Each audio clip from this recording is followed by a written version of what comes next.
হ্যাঁ, আপনার বাড়ি কোথায়? আমার বাড়ি বীরভূম জেলা সে তো বুঝতে পেরেছি।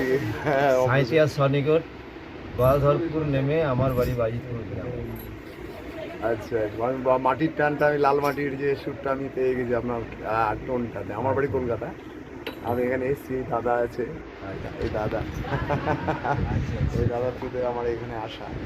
তো বা আপনি এখানে কামাখ্যাতে এসেছেন তো? হ্যাঁ, কামাখ্যা মায়ের কাছে কি প্রত্যেক বছর আসেন? প্রতি বছরই আসি, প্রত্যেক বছর আসলে এখানেই থাকেন? এখানেই থাকি, এই মন্দিরে এখানেই থাকেন? আসি, এই মন্দিরে আসি, মানে তারপরে ফেরিঘাটে ওখানে আমরা আজ ফেরিঘাটে? বাবা, সেটা তো বোঝাই যাচ্ছে, টানটা তো আগে এখানে এলো। তো সব আপনারা একসঙ্গে আসছেন, একদম গ্রুপ একটা। আপনারা কি প্রফেশনালি গান গান? শুনে তো বোঝা যাচ্ছে, প্রশ্নের উত্তর রাখে না।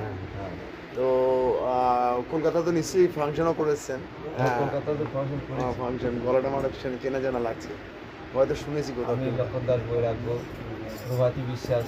আচ্ছা, গোষ্ঠ গোপাল দাসের নাম শুনেছেন তো? আমার পাড়ার লোক, আমার সৌভাগ্য হয়েছিল ওনার সঙ্গে ছোটবেলায়। আর পরিমল বাবুকে চেনেন তো? পরিমল চক্রবর্তী, যে যিনি গোষ্ঠ গোপালের যে গানগুলো লিখে গেছেন, এমন মানুষ পেলাম না রে, ওগুলি উনি সব পরিমল চক্রবর্তী লিখেছিলেন, উনিও আমার পাড়ার লোক। হ্যাঁ, তো হ্যাঁ হ্যাঁ, আমাদের ওই টালিগঞ্জেরই। হ্যাঁ, তো আমার খুব ভালো লাগলো আপনাদের গান। তো আপনারা আরেকটা গান যদি শোনান, হ্যাঁ, খুব ভালো লাগবে। আমি রেকর্ডিং করছি, গানগুলো রেকর্ডিং করা আছে, আমি ছাড়বো। আর আপনারা শুনতে থাকুন আমার সঙ্গে মায়ের গান। এনারা অনেক দূর থেকে এসেছেন। হ্যাঁ।